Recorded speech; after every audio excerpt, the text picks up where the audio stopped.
अस्सलाम वालेकुम जी। कैसे हैं आप सब लोग? अल्हम्दुलिल्लाह हम भी बिल्कुल ठीक हैं।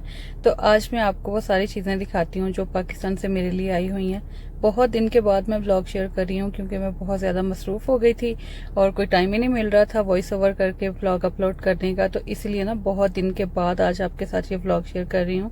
तो सबसे पहले मैंने ये वाला ड्रेस निकाला था। मैं देख रही थी कि ये जो मैंने साइज़ मंगवाया ना, इसमें ट्राउज़र, शर्ट और स्लीव्स वगैरह की मेजरमेंट बिल्कुल ठीक है या नहीं। मैंने ना लार्ज साइज में मंगवाया वो इसलिए कि ट्राउज़र जो है ना वो थोड़ा खुला खुला चाहिए था मुझे, और जो मीडियम साइज में हो या स्मॉल साइज में हो उसमें ट्राउज़र बहुत छोटे तंग तंग से होते हैं और वो बहुत जल्दी ख़राब हो जाते हैं, फट जाते हैं। इसलिए मैंने सोचा था कि अगर कोई ट्राउज़र वगैरह का मसला बन गया ना तो फिर वो पूरा सूट ही ख़राब हो जाना है। तो मैं बड़े साइज में मंगवा लेती हूँ, बाकी फिटिंग करना, ऑल्टर करना वो मेरा काम है, वो मैं कर लूंगी। अच्छा, वो सबसे पहले वो फिरोजी और पिंक से कलर का सूट था।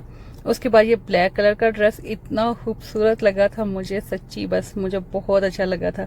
इसके ऊपर ना कट वर्क में गला, बाजू और दामन पे एम्ब्रॉयडरी थी और बाकी पूरा जो है ना वो प्रिंट में था। और ये वाला जो ड्रेस है ना ये मैंने खद्दर में मंगवाया था। ये मैंने ट्राउजर, शर्ट, दुपट्टा वाले सूट ही मंगवाए हैं इस दफा। के घर में मैं ज्यादा 2 पीस यूज करती हूँ, लेकिन जब गेस्ट आ जाएं तो मेरे पास 3 पीस ड्रेसेस नहीं है, तो उसके साथ फिर कोई ना कोई दुपट्टा मैचिंग में लेना पड़ता है। और आपको पता है छोटे छोटे स्टॉलर होते हैं दुपट्टे, क्रिंकल शिफॉन में बिल्कुल बारीक से होते हैं, तो वो मुझे अच्छा नहीं लगता था। इसीलिए मैंने सोचा कि मैं सिंपल से खूबसूरत से कलर्स में कपड़े मंगवाती हूँ और वो पूरे 3 पीस मंगवाऊंगी ताकि मैं घर में आराम से पहन सकूँ। जब कोई गेस्ट वगैरह आए तो मुझे दुपट्टे की भी टेंशन ना हो। तो ज्यादा मैंने इस दफा 3 पीस मंगवाए हैं। और ये वाला ड्रेस है ना ये भी ब्लैक कलर में बहुत खूबसूरत है। ये था इत्तेहाद का ड्रेस था, आई थिंक सो, पक्का याद नहीं है अब मुझे। तो ये मुझे ऑफर में मिला था बहुत ही रीजनेबल प्राइस में। कुछ बेडशीट्स भी हैं, जैसे जैसे चीजें निकल रही हैं वैसे वैसे मैं दिखा रही हूँ क्योंकि मैंने ये बैग आपके सामने ही ओपन किया है। सॉरी, बैग नहीं है, कॉटन है। तो इससे पहले मैंने इनको निकाल के नई चीजों को देखा था, आपके सामने ही देख रही थी और मैं इतनी ज्यादा एक्साइटेड थी। एक एक ड्रेस मैंने अपनी मर्जी से इस दफा लिया है क्योंकि मैंने ये सारी शॉपिंग ऑनलाइन की थी। और ये वाला जो है ना ड्रेस ईडन ड्रॉप का है, ये 12,000 का था, ये मुझे 6,000 में मिला है।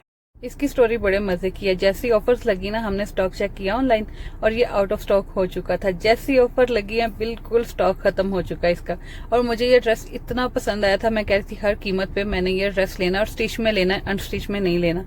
क्योंकि जैसे इन लोगों ने स्टिचिंग की होती है ऐसे आपको टेलर्स वगैरह से करवाने में बड़ी मुशक्कत आती है। तो मैं कह रही थी मैंने यही लेना है। फिर जिस ब्लॉगर का हमने ये व्लॉग देख के ये वाला ड्रेस देखा था ना ऑफर में, उसी से कांटेक्ट किया। उसने फिर वो काफी ज्यादा सारे ड्रेसेस परचेज किए हुए थे, फिर उससे हमने ये ड्रेस मंगवाया। 1000 उसने अपने ये चार्जेस लिए थे सर्विस के और बाकी डिलीवरी चार्जेस थे। इस तरह करके ना मेरे पास सूट आया था। और ये कुछ और बेडशीट्स हैं, ये जब मैं बिछाऊंगी, ये कपड़े वगैरह जब मैं पहनूंगी फिर मैं आपको और ज्यादा डिटेल में सब चीजें दिखा दूंगी, पूरी इसकी डिटेलिंग दिखाऊंगी। लेकिन अभी मैंने पार्सल अनपैक किया था, अनबॉक्स किया था सॉरी, तो मैंने सोचा कि मैं आपको ना साथ साथ दिखा देती हूँ क्योंकि मुझे आप लोगों ने कमेंट्स भी किए थे कि हमें अब जरूर दिखाना। मैंने एक ड्रेस ईडन ड्रॉप से लिया है, दूसरा इत्तेहाद से, और इसके अलावा जितने भी बाकी ड्रेसेस हैं ना वो सारे मैंने बिन सईद के लिए थे। बहुत खूबसूरत इनका स्टफ है, बहुत ही क्यूट क्यूट से प्रिंट है, बहुत प्यारी प्यारी एम्ब्रॉयडरी है और बहुत ही अच्छे कॉम्बिनेशन हैं। आप यकीन करें, इससे पहले भी जब मैं खुद पाकिस्तान जाती थी ना, मुझे सबसे ज्यादा प्यारे कपड़े जो लगते थे ना वो सदाबहार के या बिन सईद के लगते थे, जो स्टिच में आपको रीजनेबल प्राइस में मिल जाते हैं और बहुत ही अच्छा कॉम्बिनेशन होता है कलर्स का और बहुत अच्छी एम्ब्रॉयडरी होती है, रीजनेबल सी प्राइस होती है। मेरे ख्याल से घर पहनने के लिए ना इससे ज्यादा अच्छे कपड़े और कहीं से नहीं मिल सकते। स्टिच भी हैं, कोई टेंशन नहीं है टेलर्स के पास जाने की, लेसिस लेके देना, ख्वार होना, सिलाई के इतने इतने पैसे देना, फिर बाद में खराब करके दें तो और ज्यादा दुख होता है।